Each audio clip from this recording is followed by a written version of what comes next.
मेरा नाम जेसन है। मैं कैलिफोर्निया में रहता हूँ। ये तब की बात है जब मैं कॉलेज में पढ़ता था। मेरा कॉलेज दूसरे स्टेट में था, इसीलिए मुझे वहाँ शिफ्ट होना पड़ा।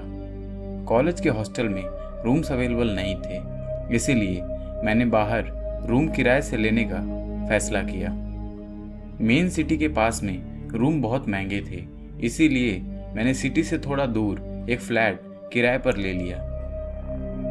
एक दिन मुझे वापस आते आते काफ़ी देर हो गई थी और मैं करीब 11 बजे अपनी बिल्डिंग में पहुंचा। बिल्डिंग का वॉचमैन उस वक्त सो रहा था, पर मैंने उस पर ध्यान नहीं दिया और सीधा अपने फ्लैट में आ गया। मैंने आकर स्विच ऑन किया तो लाइट नहीं थी। बाहर चेक करने पर पता लगा कि मेरे फ्लोर का फ्यूज़ खराब हो गया था, इसीलिए वहाँ की लाइट सुबह तक ही वापस आने वाली थी। मैंने कैंडल जलाई और डिनर प्रिपेयर करने लगा। तभी मुझे बेडरूम से कुछ गिरने की आवाज़ आई। बेडरूम में जाने पर मैंने देखा कि मेरा फ्लावर पॉट नीचे गिरकर टूट गया है। ये काफ़ी स्ट्रेंज था, पर मैंने सोचा शायद खिड़की खुली होने के कारण हवा की वजह से फ्लावर पॉट गिर गया होगा। मैं वापस गया और डिनर बनाने लगा। तब दोबारा मुझे मेरे बेडरूम से सामान शिफ्ट होने की आवाज़ सुनाई दी, पर वहाँ जाने पर सारा फर्नीचर अपनी जगह पर ही था।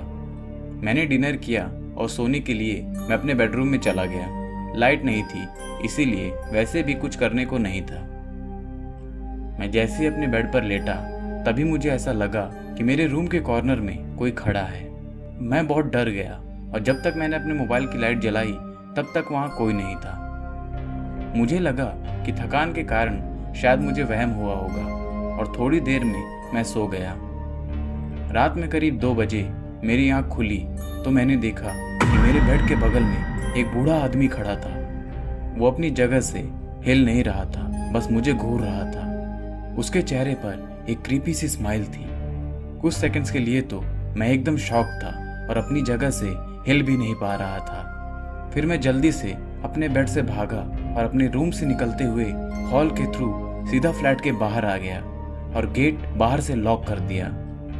मैं हेल्प के लिए चिल्ला रहा था तो और पड़ोसी भी वहाँ इकट्ठे हो गए और हमने पुलिस को कॉल किया। कुछ ही देर में पुलिस भी आ गई और उन्होंने उस आदमी को गिरफ्तार कर लिया। पुलिस ने इन्वेस्टिगेशन करने के बाद बताया कि वो आदमी मेंटली अनस्टेबल था और वो लोगों के घर में चोरी करने जाता था। उसने बिल्डिंग के सिक्योरिटी रूम से मेरे घर की चाबी निकाल ली थी और इसी तरह वो मेरे रूम में घुस पाया था। कुछ दिनों बाद मैंने वो फ्लैट छोड़ दिया और कॉलेज के पास अपने एक दोस्त के घर पर रहने लगा।